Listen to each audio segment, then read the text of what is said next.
नमस्कार मंडळी, ऑलराऊंडर या मराठी यूट्यूब चॅनलवरती आपणा सर्वांचं अगदी मनापासून स्वागत आहे. सध्या तुमचं वय किती आहे? तुम्हाला तुमच्या ताकदीवर अजूनही विश्वास वाटत असेल, तुम्ही तुमच्या आहारावरती लक्ष ठेवता आणि जिममध्ये सक्रिय राहता किंवा व्यायामशाळेमध्ये सक्रिय राहता, तुमचा विश्वास आहे की तुम्ही कधीही ते अशक्त वयस्कर व्यक्ती बनणार नाही आहात. हा संदेश अगदी तुमच्यासारख्या व्यक्तींसाठीच आहे. तुम्ही जे ऐकणार आहात तो तुमच्या उर्वरित आयुष्याला आकार देणारा एक महत्त्वाचा टप्पा ठरू शकतो. खरं तर अनेक वयस्कर व्यक्तींना एका अशा टप्प्याचा सामना करावा लागतो जो त्यांच्या आयुष्यातील सर्वात कठीण टप्पा असतो. तो निवृत्तीनंतर लगेचच येत नाही, तो 70-75 वयोगटामध्ये येतो. केवळ त्या 5 वर्षांमध्ये अनेक लोक आपली ताकद, आपली मनशांती आणि आपल्या सोबतालच्या जगाशी असलेली नाती सुद्धा गमावू लागतात. जणू काही एखाद्या तीव्र उतारावरून वेगाने खाली कोसळण्यासारखं. खरी धक्कादायक गोष्ट ही आहे की ज्या लोकांना सर्वात जास्त त्रास होतो ते अनेकदा तेच गंभीर आणि शिस्तप्रिय लोक असतात, जे नेहमी आपल्या आरोग्याची काळजी घेण्याचा प्रयत्न करतात. एखादी व्यक्ती जी इतकी उत्साही आणि चैतन्यमय वाटते, ती वयाच्या 70व्या वर्षी अचानक इतक्या लवकर म्हातारी होऊन एकाकी का होते, या सगळ्यामागे आधुनिक जीवनात दडलेला एक भयावह नमुना आहे, ज्याला मी वयाच्या 75व्या वर्षीचा आकडा म्हणेन. आज आपण आयुष्याच्या उत्तरार्धातील एका अशा वास्तव्यावर प्रकाश टाकणार आहोत जे 3,40,000हून अधिक लोकांना पटलं आहे. आणि मी तुम्हाला तो कडा पार करण्यासाठी आणि तुमचं हास्य, तुमचा आत्मसन्मान आणि तुमचं खरं स्वरूप अबाधित ठेवून जगणं सुरू ठेवण्यासाठी एक सर्वोत्तम जगण्याची रणनीती सांगणार आहे. जर तुम्ही हा व्हिडिओ शेवटपर्यंत पाहिलात तर तुमच्या 70मध्ये वाट पाहणाऱ्या निराशेच्या 5 प्रमुख प्रकारांना आशेच्या खऱ्या स्रोतामध्ये बदलण्याचा विशिष्ट मार्ग तुम्ही शिकाल. हा असा संदेश आहे जो तुम्हाला 10 किंवा 20 वर्षानंतर मागे वळून पाहण्यास आणि म्हणण्यास प्रवृत्त करेल की मी तो योग्य वेळी पाहिला, याचा मला खूप आनंद आहे. या चॅनलवर मी 60 वर्षांवरील प्रौढांसाठी व्यावहारिक मार्गदर्शन आणि निरोगी वृद्धत्वाचा टिप्स देत आहे. कृपया आत्ताच सबस्क्राईब करा आणि पुढे काय येत आहे ते चुकवू नका. याचं पहिलं कारण म्हणजे वेगाने वाढणारा अशक्तपणा. तुम्ही अशक्तता हा शब्द यापूर्वी ऐकला आहे का? सोप्या भाषेत सांगायचं झालं तर निरोगी असणं आणि दररोज काळजीची गरज असणं यामधील ती एक धोकादायक अशी मधली स्थिती आहे. वयाच्या 70 वर्षानंतर स्नायूंचं प्रमाण आपल्यापैकी बहुतेकांच्या कल्पनेपेक्षाही खूप वेगानं कमी होऊ लागतं. कालपर्यंत स्थानिक किराणा दुकानापर्यंतची जी पायपीट अगदी सहज वाटत होती, तीच एखाद्या सकाळी अचानक एखाद्या उंच कठीण पर्वतीय वाटेवर चढण्या इतकी दूर आणि कष्टप्रद वाटू शकते. नेमक्या याच गोष्टीमुळे अशक्तपणा इतका भीतीदायक वाटतो. मी तुम्हाला एका व्यक्तीची कथा सांगते जे 72 वर्षीय गृहस्थ आहेत आणि त्यांचं नाव आहे रमेश काका. हे 72 वर्षीय गृहस्थ आहेत. आपल्या कामाच्या काळामध्ये त्यांनी विक्री क्षेत्रातील एक अव्वल दर्जाचे अधिकारी ते होते आणि निवृत्तीनंतरही ते आपली दररोजची 10,000 पावलं चालण्याची सवय कधी चुकवत नसत. आपल्या वयाच्या इतर पुरुषांच्या तुलनेमध्ये आपण खूपच तरुण आहोत असं स्वतःला सांगण्यात त्यांना मोठा अभिमान वाटत असे. पण मग वयाच्या 73व्या वर्षी एके दिवशी त्यांना स्वयंपाकघरातील कपाटावर ठेवलेली ज्यांची बरणी उघडता येईल ना, त्यांच्या हाताची पकड नीट बसत नव्हती आणि त्यांच्या मनगटामध्ये हे एक तीव्र कळ वेदना उमटली होती. शेवटी त्यांच्याकडे आपल्या पत्नीला विचारण्याशिवाय दुसरा पर्याय उरला नाही की तू ही बरणी माझ्यासाठी उघडून देऊ शकशील का? त्यावेळी रमेश काका यांनी नंतर सांगितलं की त्या क्षणी त्यांना अशी काही निराशा जाणवली जी त्यांनी यापूर्वी कधीच अनुभवली नव्हती. ही केवळ हाताची पकड कमकुवत होण्याची बाब नव्हती. तो असा क्षण होता जेव्हा शरीरातील स्नायूंची झीज होण्याच्या प्रक्रियेने त्यांच्या मनातील आणि हृदयातील आत्मविश्वासाचे स्नायू पोखरण्यास सुरुवात केली होती. एकदा का एखादी व्यक्ती असा विचार करू लागली की आता माझे दिवस भरले आहेत, की मग घराबाहेर पडण्यापूर्वी ते संकोच करू लागतात आणि जेव्हा ते चालणं थांबवतात तेव्हा त्यांचे पाय आणखीनच कमकुवत होतात आणि त्याच वेळी पडण्याचा धोका मात्र अनेक पटीने वाढतो. हे दृष्टचक्र भिडण्याचा ठोस उपाय म्हणजे महागड्या सप्लिमेंट्सवरती पैसे खर्च करणे हा नव्हे. आज तुम्ही ज्या गोष्टीची सुरुवात करावी असं मला वाटतं तो एक अगदी साधा पायांच्या बोटाचा व्यायाम आहे, ज्यासाठी केवळ 30 सेकंद लागतात. खुर्चीत बसलेले असताना आपल्या पायांच्या बोटांचा वापर करून एक टॉवेल आपल्या दिशेने ओढून घ्या. टॉवेल पकडण्याची ती अगदी छोटीशी हालचाल जमिनीवर घट्ट पाय रोवण्याची तुमची क्षमता पुन्हा मिळवून देण्यास मदत करते आणि पडण्याची भीती लक्षणीयरित्या कमी करू शकते. आपल्या स्वतःच्या पायाने जमिनीवरती घट्ट पकड मिळवण्याची ती आपलं शरीर अजूनही आपल्या आज्ञेचं पालन याची जाणीव असण्याची ती भावना, हेच ते पहिलं हत्यार आहे ज्याची तुम्हाला गरज आहे. जेणेकरून वयाच्या 70मध्ये अनेक लोकांना ज्या मोठ्या आव्हानांचा सामना करावा लागतो ते म्हणजे तुम्ही यशस्वीपणे पार पडू शकाल. दुसरं कारण म्हणजे ज्याला सामाजिक मृत्यू, सोशल लिस्ट डेथ असं संबोधलं जाऊ शकतं. ती स्थिती, हा शब्दप्रयोग कदाचित कठोर वाटू शकतो, परंतु 70 ते 75 वयोगटातील पुरुषांसाठी आपल्या भूमिकेचं म्हणजे आपल्या रोलचं किंवा स्थानाचं झालेलं नुकसान हे अनेकदा प्रत्यक्ष आजारापेक्षाही अधिक वेदनादायी ठरतं. आपल्या कामाच्या काळामध्ये तुम्ही कदाचित एखादे वरिष्ठ व्यवस्थापक असू शकता किंवा आदरणीय टीम लीडर असू शकता, ज्यांच्यावरती इतर अनेक लोक दररोज अवलंबून असतात. पण वयाच्या 70 नंतर जेव्हा तुम्ही पूर्णपणे निवृत्त होता, तेव्हा तुम्ही एकेकाळी अभिमानाने बाळगलेले ते बिझनेस कार्ड अचानक कागदाच्या तुकड्यापेक्षा अधिक काही नाही असं वाटू लागतं. सकाळी उठल्यावर तुम्हाला कुठेही जायचं नसतं, कोणताही फोन येत नाही, तुमच्या उत्तराची वाट पाहणारे कोणतेही ईमेल नाहीत.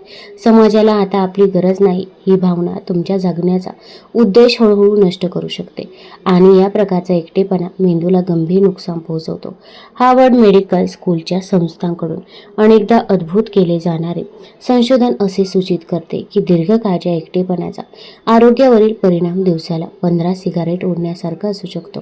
बरेच लोक बुद्धीला चालना देण्यासाठी बुद्धीचे खेळ किंवा मग कोडी असलेली पुस्तकं सोडवण्याचा प्रयत्न करतात, पण त्यापेक्षाही अधिक शक्तिशाली काहीतरी आहे. दुसऱ्या व्यक्तीसोबत प्रत्यक्ष जिवंत संभाषणच मेंदूला खऱ्या अर्थाने सक्रिय करतं.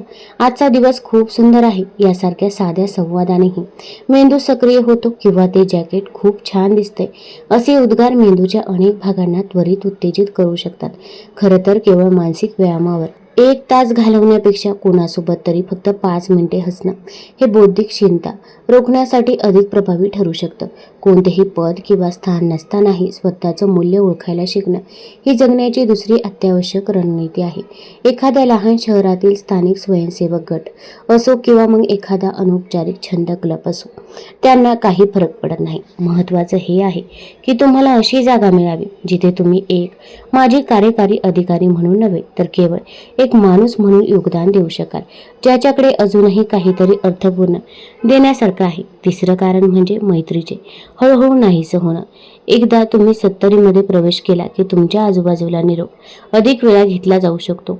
मैत्री जी आहे ती हळूहळू नाहीशी होऊ शकते. हे एक अटळ वास्तव्य आहे.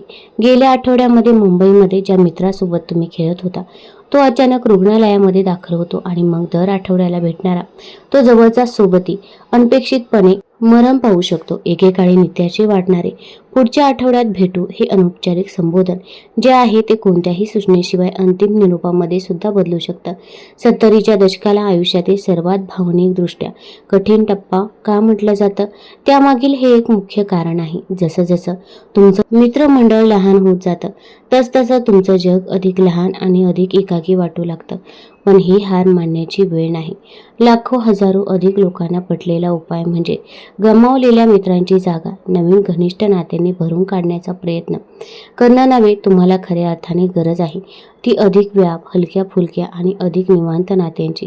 त्या आयुष्याच्या या टप्प्यावरती अगदी शून्यातून घनिष्ठ नाते निर्माण करणं थकवणारं वाटू शकतं. त्याऐवजी ओळखीच्या चेहऱ्यांना अभिवादन करणं, तुमच्या स्थानिक सुपरमार्केटमधील कॅशियरशी थोडंसं बोलणं किंवा तुम्ही नियमितपणे भेटत असलेल्या एखाद्या व्यक्तीशी न बोलणं पुरेसं आहे. असं किमान 3 मोकळे समुदाय असणं हा एकाकीपणाच्या धोक्यांपासून स्वतःचं संरक्षण करण्याचा सर्वात प्रभावी मार्ग आहे. तुम्ही सिटीमधल्या एखाद्या स्थानिक कॉफी शॉपमध्ये नियमितपणे जाऊ शकता किंवा अगदी तुम्ही सार्वजनिक उद्यानामध्ये सकाळच्या सामूहिक व्यायामामध्ये सामील होऊ शकता किंवा तुमच्या स्थानिक ग्रंथालयामध्ये ओळखीचे चेहरे पाहू शकता. कोणीतरी तुमच्याकडे लक्ष देत आहे आणि तुम्ही कुठेतरी आपले आहात ही शांत जाणीव सुरक्षिततेची भावना निर्माण करते आणि कोणीतरी 70मध्ये अनेक लोकांमध्ये असलेली चिंता कमी करू शकतं.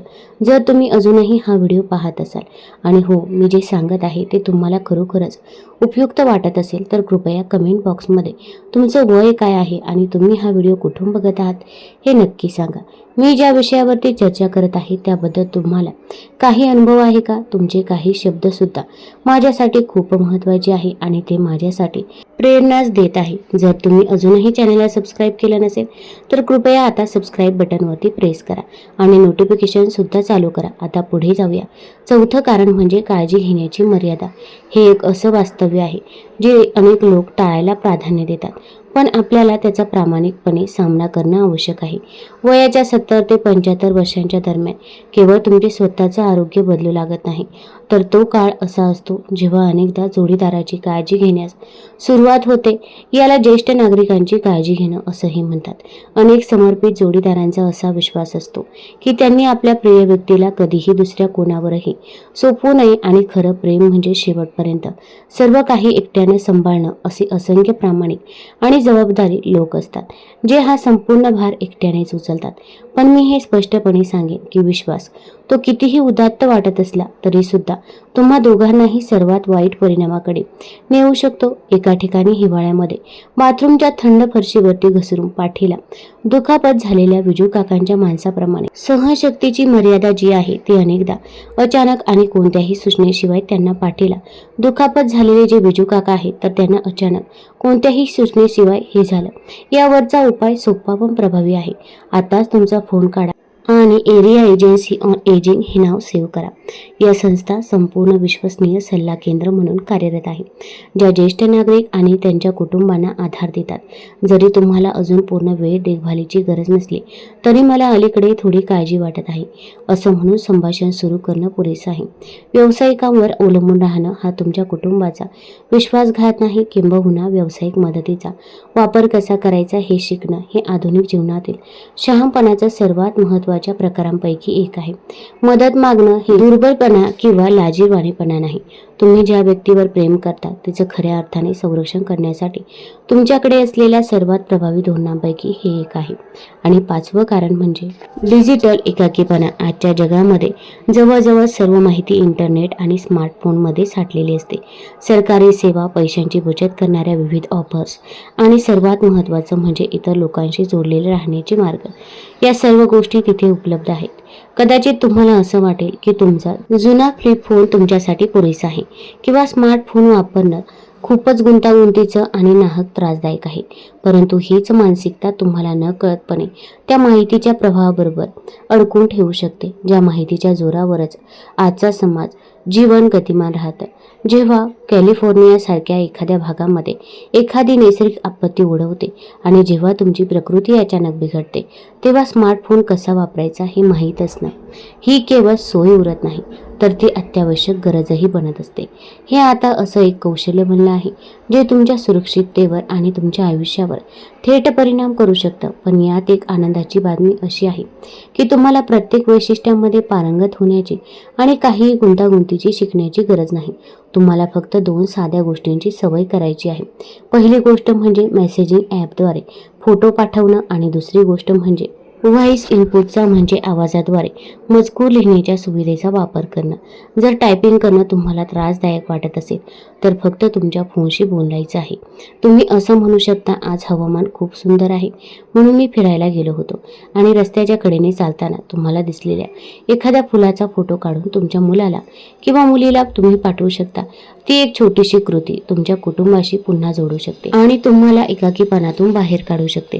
स्मार्टफोन हे केवळ एक खेळणं किंवा मनोरंजनाचं साधन नाही, ती एक जीवन आहे जे तुम्हाला जगाशी, तुमच्या प्रियजनांशी आणि भविष्यात कधीतरी तुम्हाला गरज भासू शकेल अशा मदतीशी जोडून ठेवतं. आतापर्यंत आपण अशा 5 प्रमुख कारणांचा आढावा घेतला जी 70 लोकांना आव्हान देतात. तसेच या आव्हानानंतर मात करण्याचे काही व्यावहारिक मार्गही आपण पाहिले. यातील काही विषय तुम्हाला कदाचित जड वाटले असतील, पण केवळ ते समजून घेण्याची शक्ती तुमचं भविष्य अत्यंत सखोल पद्धतीने बदलू शकते. आता मी या सर्व गोष्टींचा सारांश एका साध्या 3 टप्प्यांच्या चेकलिस्टच्या स्वरूपामध्ये मांडते, ज्याचा वापर तुम्ही आजपासून सुरू करू शकता, जेणेकरून तुम्ही त्या कठीण टप्प्यातून सुखरूप पलीकडे जाऊ शकता. पहिली गोष्ट म्हणजे दररोज 30 सेकंद वेळ काढून तुमच्या पायांच्या बोटांची हालचाल करा. ही छोटीशी सवय असा पाया असते जो तुमचं स्वतंत्रपणे जगण्याचे सामर्थ्य अबाधित राखते. दुसरी सवय म्हणजे मदत मागण्याचा सराव करणं. ती मदत शेजाऱ्यांकडून असो, एखाद्या तज्ज्ञाकडून असो किंवा अगदी एखाद्या तरुण व्यक्तीकडून असो, याने काहीच फरक पडत नाही. तुमची एखादी छोटीशी अडचण किंवा चिंता दुसऱ्या कुणाशी तरी बोलून दाखवणं आणि इतरांना आधार घेण्याची तयारी दर्शवणं हेच धैर्य आहे, जे तुम्हाला एकाकीपणाच्या गर्तेतून बाहेर खेचून काढतं. तिसरी गोष्ट म्हणजे आठवड्यातून किमान एकदा तरी एखाद्या नवीन ठिकाणी जाण्याची सवय स्वतःला लावून घ्या. तुम्ही एखाद्या शहरामध्ये तुम्ही यापूर्वी कधीही भेट न दिलेल्या कॅफेला भेट द्या. तुम्ही यापूर्वी कधीही न पाहिलेल्या एखाद्या बागेमध्ये फेरफटका मारा किंवा अशा एखाद्या ठिकाणी जा जिथे गेल्यावर तुमच्या मनाला काहीतरी नवीन आणि ताजंतवानं दृश्य पाहायला मिळेल. नवीन वातावरण तुमच्या मेंदूमध्ये नवीन ऊर्जेचा संचार करते आणि तुमच्या जगण्याचा उत्साह आणि चैतन्य कायम जागृत राहतं. वयाच्या 70 ते 75 या वर्षामागील काळ तुम्हाला कदाचित तुमच्या आयुष्यातील सर्वात कठीण अडथळा वाटू शकतो, पण जर तुम्ही त्याकडे वेगवेगळ्या दृष्टिकोनातून पाहिलं तर हाच तो सर्वोत्तम क्षण आहे, जेव्हा तुम्ही तुमच्या जुन्या आणि कालबाह्य समजुतींना मागे सोडून स्वतःच्याच एका नवीन आणि सुधारित रूपाचा स्वीकार करू शकता. 75 वर्षावरून अधिक वयाचे अनेक लोक जे आपण पूर्वीपेक्षा अगदी आनंदी असल्याचे सांगतात, त्यांनी एक गोष्ट अतिशय उत्तम प्रकारे आत्मसात केली आहे: इतरांवर अत्यंत सहजतेने आणि आत्मविश्वासाने अवलंबून कसं राहायचं हे त्यांना ठाऊक आहे. या प्रवासात तुम्ही एकटे नाही आहात. या चॅनलवर तुमचं आरोग्य आणि तुमची मानसिकता शांतता या दोन्ही गोष्टींना बळ देण्यासाठी मी सतत सातत्याने विचारप्रवर्तक मार्गदर्शन देत राहते. आजचा हा संदेश जर तुमच्या पुढील 10 वर्षांच्या प्रवासाला दिशा देणारा एखादा छोटासा प्रकाश किरण जरी ठरला तरी सुद्धा ते माझ्यासाठी खूप सर्वस्व असेल. जर तुम्हीही अशाच प्रकारच्या अनुभवातून गेला असाल किंवा तुम्हाला काही शंका कुशंका असतील त्या तुम्ही इतरांशी शेअर करू इच्छिता तर कृपया खाली कमेंट करून मला नक्की कळवा. तुमचे शब्द कदाचित अशा एखाद्या व्यक्तीसाठी आधार ठरू शकतील जी सध्या याच वाटेवरून प्रवास करत आहे. आणि जर या व्हिडिओमुळे तुम्हाला थोडी जरी मदत झाली असेल आणि उद्या ते पहिलं पाऊल उचलण्यासाठी तुम्ही आता सज्ज झाला आहात असं तुम्हाला वाटत असेल तर कृपया या व्हिडिओला लाईक करा, चॅनलला सबस्क्राईब करा आणि नोटिफिकेशन बेल देखील प्रेस करा, जेणेकरून तुम्हाला पुढील व्हिडिओ देखील बघायला मिळतील. धन्यवाद.